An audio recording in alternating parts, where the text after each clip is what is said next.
Good morning students. अब तक हमने स्टडी कर लिया था टोटल इंटरनल रिफ्लेक्शन के बारे में। टोटल इंटरनल रिफ्लेक्शन के एप्लीकेशंस के बारे में हमने स्टडी कर लिया था। आज का हमारा टॉपिक है स्फेरिकल रिफ्लेक्टिंग सरफेस। कि रिफ्लेक्टिंग सरफेस जो है हमारे वो, अब स्फेरिकल रिफ्लेक्टिंग सरफेस हमारे दो प्रकार के होते हैं, एक कॉन्वेक्स और कॉनकेव। पहला हमारा होता है कॉन्वेक्स, दूसरा होता है कॉनकेव। कॉन्वेक्स और कॉनकेव की हम बात करें तो कॉन्वेक्स स्फेरिकल रिफ्लेक्टिंग सरफेस और कॉनकेव स्फेरिकल रिफ्लेक्टिंग सरफेस, ठीक है।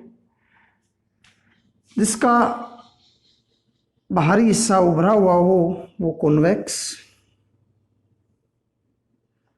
जिसका बाहरी हिस्सा शार्प एंडेड हो वो कॉनकेव, ठीक है।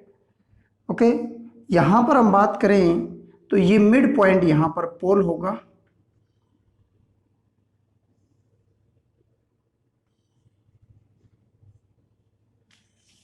पोल जैसे कि आप जानते हो कि साइन कन्वेंशन के अनुसार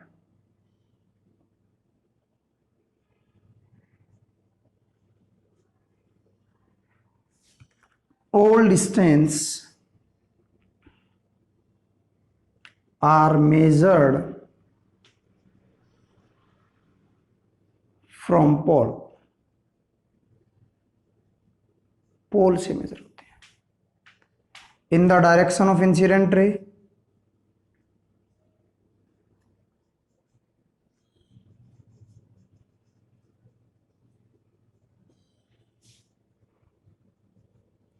all distance are positive and opposite are negative, ठीक है भाई। Okay, in case of spherical reflecting surface object and images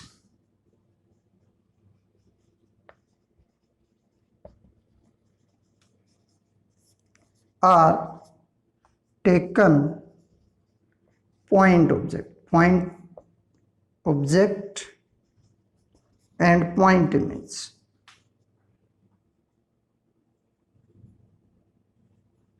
यानी कि साइज जो लिया जाएगा वो बहुत कम लिया जाएगा।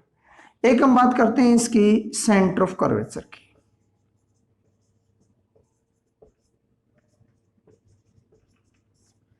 तो जिस स्फीयर से मिलके बना है ये, उसका सेंटर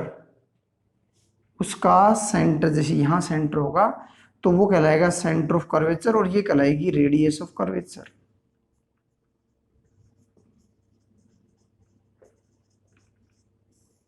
ये कहलाएगी रेडियस ऑफ ए कर्वेचर, ठीक है भाई, क्लियर है। चलो, ये था हमारा स्फेरिकल रिफ्लेक्टिंग सरफेस का साइन कन्वेंशन का रूल। और अब हम बात करेंगे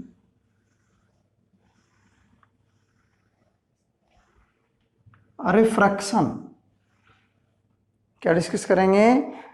refraction from rare to denser, refraction from rare to denser.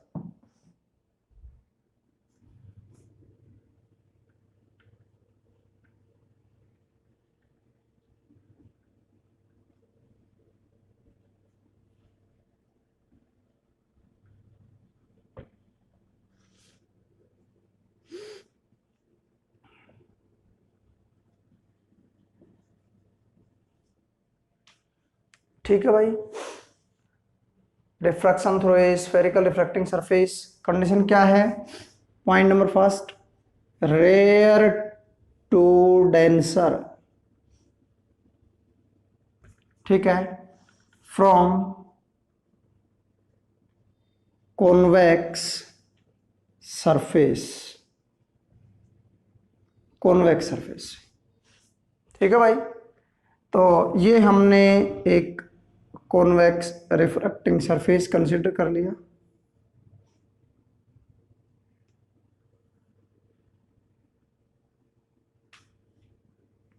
यहां ये पोल हमने ले लिया, यहां पर ऑब्जेक्ट हमारा रखा हुआ है ओ, ये प्रिंसिपल एक्सिस है, यहां पर अल्फा एंगल बन गया, पॉइंट ऑब्जेक्ट ओ है जो कि प्रिंसिपल एक्सिस के साथ जो इंसिडेंट लाइट हमारी है वो अल्फा एंगल बना रही है। यहां हमने ले लिया, ये ले लिया सेंटर ऑफ कर्वेचर सी, ठीक है। यहां इस सेंटर ऑफ कर्वेचर के साथ ये एंगल बनाएगी आई, क्या बनाएगी आई। जब लाइट रेयर टू डेंसर जाती है और कॉन्वेक्स सरफेस है तो वो कन्वर्ज करता है लाइट को, क्या करता है कन्वर्ज, और कन्वर्ज करते ही लाइट आती है टूवर्ड्स द नॉर्मल, नॉर्मल, ये नॉर्मल की तरह बिहेव करेगा, ये हमारी इमेज बन जाएगी। यहां एंगल बन गया हमारा गामा, यहां बन गया बीटा, ठीक है। ये एंगल नॉर्मल के साथ जो एंगल बना वो बन गया आर, ठीक है भाई। ये पॉइंट ले लो क्यू और यहां से एक परपेंडिकुलर ड्रा कर दो एम, ठीक है जी, कोई दिक्कत नहीं है। चलो अब हम जैसा कि जानते हैं स्नेल्स लॉ के बारे में, अकॉर्डिंग टू स्नेल्स लॉ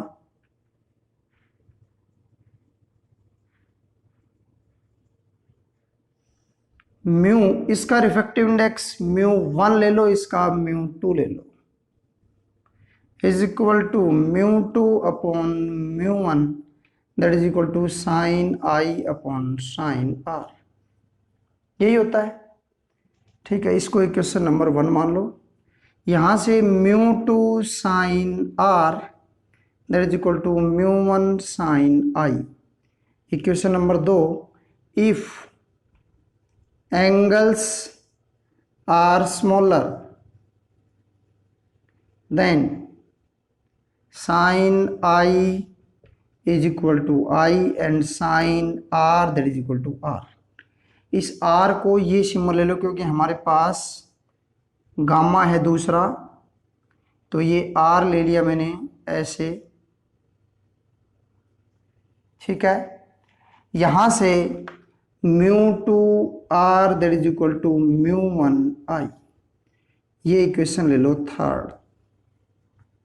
अब देखो यहां से इस ट्रायंगल के अंदर जाके देखो, हम पढ़ते हैं किसी भी ट्रायंगल के इंटरनल एंगल का सम एक्सटर्नल एंगल के सम के इक्वल होता है, ठीक है।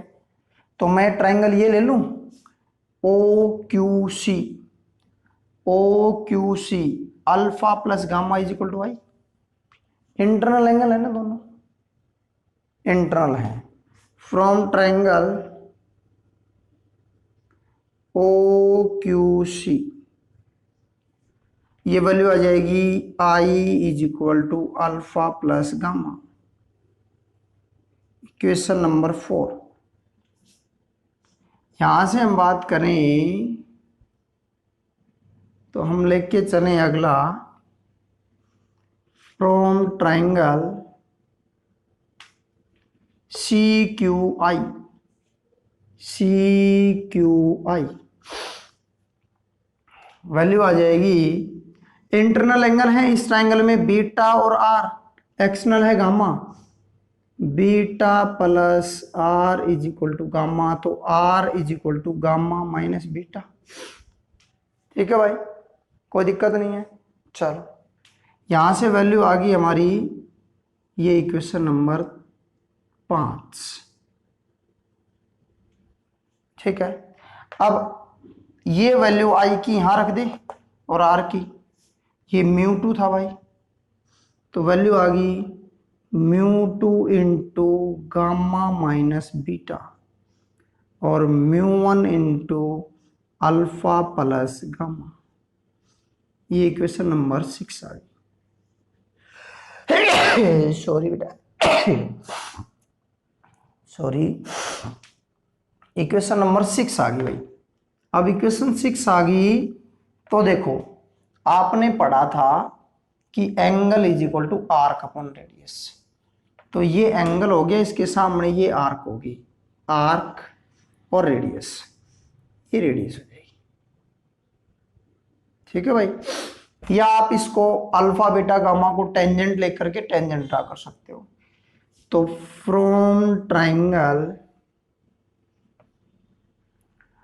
ओ M Q alpha is equal to Q M upon M O.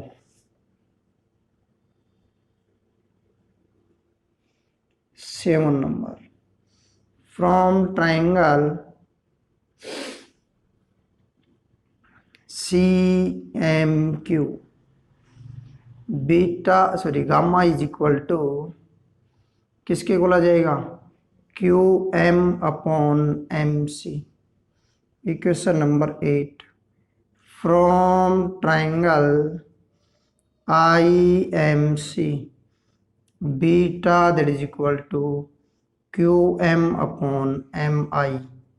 Equation number 9, from equation 6, 7, 8 and 9 alpha beta gamma की वैल्यू यहाँ रख दो, म्यू टू इंटू गामा की value Q M upon M C minus beta की value आ जाएगी Q M upon M I mu one into alpha की value आ जाएगी क्यू एम अपॉन एम ओ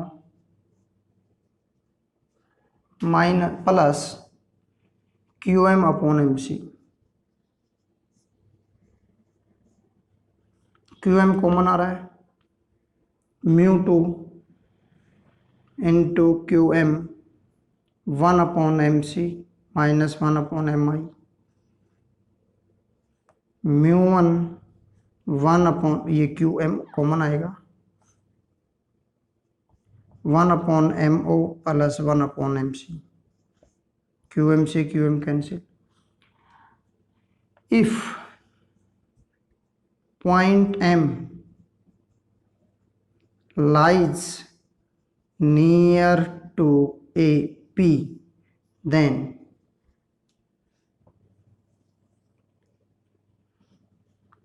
mu 2 1 upon PC minus 1 upon PI mu 1 1 upon mu one 1 upon P O minus 1 upon P C. ठीक है भाई। अब देखो P से ये डिस्टेंस ऑब्जेक्ट की तो मानी जाती है minus you, distance of object ये मानी जाती है प्लस आर और ये मानी जाएगी प्लस का V according to sign convention.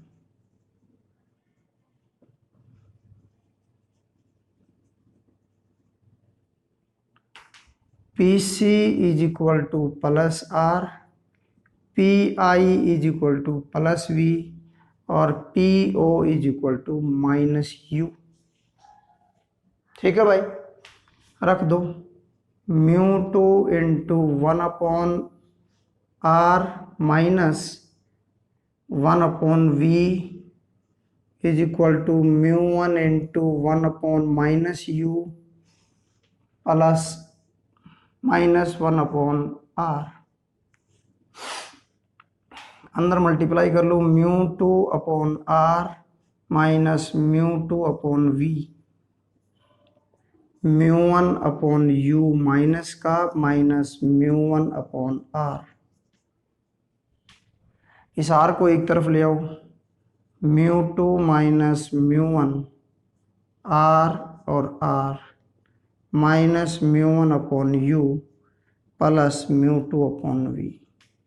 ये आर कॉमन आ गया, mu two minus mu one upon R that is equal to minus mu one upon U plus mu two upon V. ये था refraction through the spherical refracting surface. इसके देखो बेटा, सबसे पहले इसका मेन इंपॉर्टेंट टॉपिक है, मोस्ट इंपॉर्टेंट टॉपिक है ये, ठीक है। और इसके अंदर हम सबसे पहले ये डायग्राम लेके चलते हैं कि ऑब्जेक्ट हमारा यहाँ है, इमेज हमारी यहाँ बन रही है, ये अल्फा बीटा गामा बन रहे हैं। दूसरा इसके अंदर ये स्नेल्स लॉ आप यूज करते हो, इसके अंदर ये इक्वेशन हमारी आ जाती है, ये इक्वेशन, ये सब जगह सेम आएगी, सब केस में सेम आएगी। इसके टोटल 5 केस हैं। टोटल कितने केस हैं?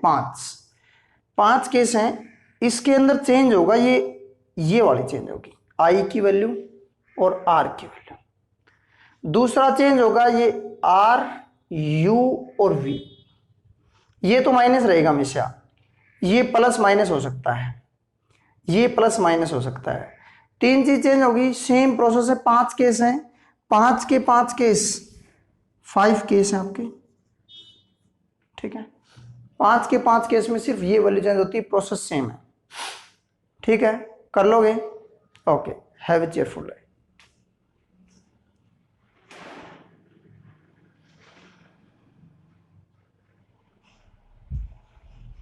नेक्स्ट इसके अंदर हम बात करेंगे 5 केस में बता रहा था आपको।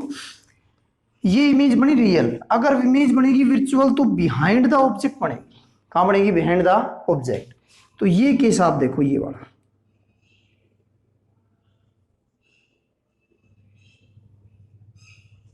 ये आपका, सॉरी भाई, ये आपका ऑब्जेक्ट हो गया, रे ऑफ लाइट यहां आई, ये सेंटर ऑफ कर्वेचर हो गया, ये अल्फा, ये गामा। अब इमेज बनेगी बिहाइंड द ऑब्जेक्ट, तो देखो ये तो एंगल बन गया आई, ठीक है। इमेज पीछे बनेगी भाई, पीछे बनेगी तो ये बीटा बन जाएगा, ये ओ ऑब्जेक्ट था, ये आई इमेज बन गई। यहां ये एंगल बनेगा, ये वाला एंगल बनेगा आर, ठीक है। ये पॉइंट था क्यू, ये एम था और ये पी था, सेम। अब इसमें क्या है देखो, आप देख रहे हो इस ट्राइंगल के अंदर beta plus gamma that is equal to R, और इस ट्राइंगल में क्या बन रहा है? Alpha plus gamma is equal to sorry भाई, alpha plus gamma is equal to I, वही आई और आर की वैल्यू रख दो। दूसरा ये माइनस यू था और ये माइनस का वी हो गया, देखो तो ये प्लस आर ही रहा, प्लस आर रहा ना, ये केस रहेगा। क्लियर है? नेक्स्ट हम बात करेंगे अगला, किस केस में? कॉनकेव के केस में। ये कॉन्वेक्स था, अगर कॉनकेव हो जाए तो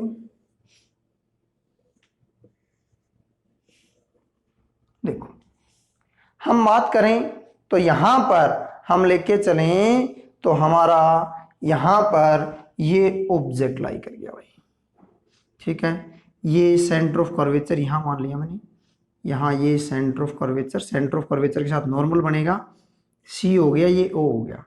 अब यहां इमेज देखो, जब कॉन्वेक्स की तरफ आती है तो कन्वर्ज हो जाती है, झुक जाती है, लेकिन जब कॉनकेव जाती है तो डाइवर्स हो जाती है। लाइट जैसे ये डाइवर्ट होके ऐसे जानी चाहिए तो ऐसे जानी चाहिए थी, लाइट यहां से ऐसे मिलेगी, ये बन गया इमेज हमारी। तो ये अल्फा हो गया, ये बीटा हो गया और ये क्या हो गया? गामा। ये क्या हो गया? गामा। ध्यान रहे ये रियल इमेज है, सॉरी ये वर्चुअल इमेज है भाई, कॉनकेव में वर्चुअल इमेज बनती है, ठीक है भाई। क्लियर है? कोई दिक्कत नहीं है। पहला केस क्या था? Rare to denser real image, rare to denser virtual image convex के केस में। कॉनकेव में रेयर टू डेंसर। अब ये 3 केस तो थे रेयर टू डेंसर के। अब हम बात करते हैं डेंसर टू रेयर के। डेंसर टू रेयर के 2 केस हैं, डेंसर टू रेयर के 2 केस हैं। अब डेंसर टू रेयर लेके चलोगे तो लाइट जो है ना वो ऐसे जाएगी आपकी, ये कॉन्वेक्स ले लिया, ठीक है। यहां ये हमने ऑब्जेक्ट ले लिया, ठीक है भाई, क्या ले लिया? ऑब्जेक्ट, ठीक है।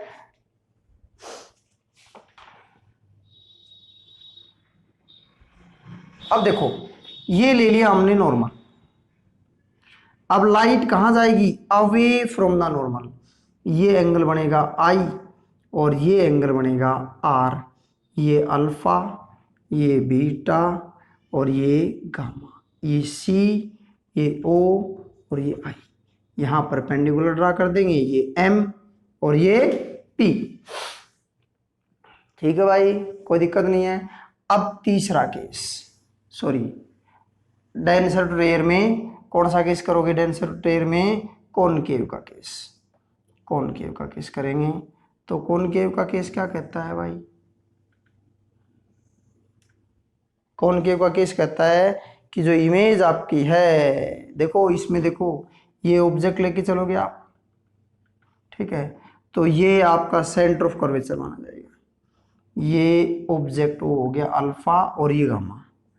अब लाइट जो है ना वो डाइवर्ज होती है, डाइवर्ज होती है तो यहाँ इमेज बनेगी आपकी, यहाँ बनेगी इमेज, ये आ जाएगा बीटा। ठीक है भाई, ये क्यू हो जाएगा, ठीक है ना। फिर वही डेंसर टू रेयर, इसका μ2, इसका μ1, सेम फॉर्मूला, सेम वही परपेंडिकुलर ड्रा करके, ये m, ये p, ये pi, ये po, ये क्या आ जाएगा pc, ये माइनस वी यू, ये माइनस वी, और ये प्लस ए आर, सेम वही फॉर्मूला। ठीक है, okay, have a cheerful day.